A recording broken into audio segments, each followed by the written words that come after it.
Welcome back to Financial Fundamentals, where we break down money concepts in a way that actually makes sense. Today, sit back, listen up, and learn about one of the most common questions new investors face. Should you put your money into index funds, individual stocks, or some combination of both? By the end of this video, you will know exactly what each one is, how they differ, what the real trade-offs are, and why so many beginners end up starting with index funds as their foundation. Let's get into it. It affects how much time you spend researching, how much your account might swing up or down on any given week, and how concentrated or spread out your risk is.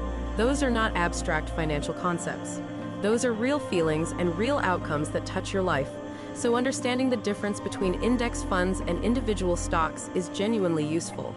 And that is exactly what this channel is here for, giving you the fundamentals so you can make sense of your own financial picture. So when you buy an individual stock, your financial outcome is tied directly to how that one company performs.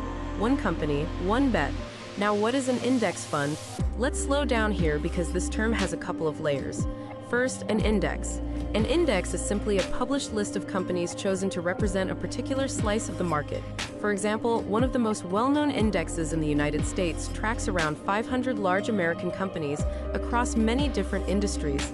That word index just means a standardized list used as a measuring stick for how a certain part of the market is doing. An index fund is a pooled investment, meaning money from many different investors is combined together. And that pool is used to buy the stocks of all the companies in a particular index. So instead of owning one company, you effectively own a tiny piece of hundreds of companies all at once, one purchase spread across many businesses. Here is something really important to understand though, and this is one of the biggest misconceptions out there. Index funds are not risk-free. They reduce what is called single company risk, meaning the risk that one business's problems destroy your investment, but they do not remove what is called market risk, which is the risk that the entire market goes down together. When the broader economy hits a rough patch and stock prices fall widely, an index fund will fall too, because it holds the whole market. Diversification protects you from individual company disasters. It does not protect you from a market-wide downturn. That is a really important distinction to hold on to. Many broad index funds today charge very low expense ratios, sometimes just a fraction of 1% per year. On a $10,000 investment, a fee of, say, 0.1% would cost you about $10 a year. That is pretty modest. Now, when you pick individual stocks, there is no fund fee, which sounds like a win. But consider the other costs.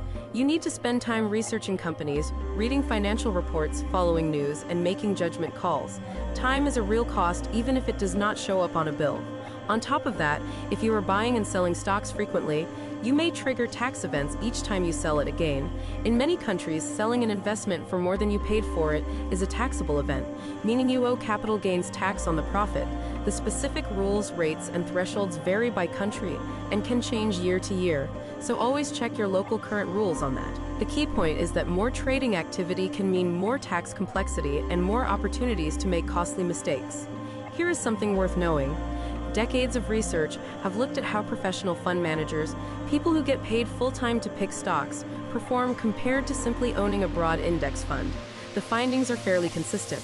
Most professional stock pickers do not beat broad index funds over long periods once you account for their fees. That does not mean beating the market is impossible, and it absolutely does not predict the future. But it does help explain why a lot of everyday investors and many financial educators suggest starting with broad index funds as a core foundation rather than trying to outsmart the market from day one. Index funds mean you own a small piece of many companies through one investment. Lower single company risk, but market-wide risk still applies. Index funds typically carry a small annual fee but require very little ongoing work. Picking stocks has no fund fee but demands research time and can create more tax complexity. And research consistently shows that most active stock pickers underperform broad index funds over the long run after fees. Quick question for you to think about. It genuinely helps more people find this content. And that is what Financial Fundamentals is all about. Getting these explanations in front of people who need them. In a different year, Alex's tech stock takes off, jumping 50%. Alex's $10,000 grows to $15,000. The broad index has a solid year, up 8%, so Jordan's $10,000 grows to $10,800. Same starting amount, very different ranges of outcomes. Alex's experience is more dramatic in both directions. Higher highs, lower lows. Jordan's experience is steadier, more in line with how the overall market moves. This is what concentration risk versus diversification actually looks like in practice. Neither approach is automatically right or wrong. It depends on what you are optimizing for and what kind of ride you are willing to take. Many investors hold broad index funds as the core of their portfolio, the steady foundation.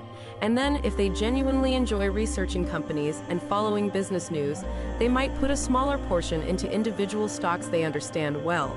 The specific split depends entirely on your goals, your investment time horizon, how long until you need this money, and your personal risk tolerance, meaning how much you can stomach seeing your balance move around without panicking.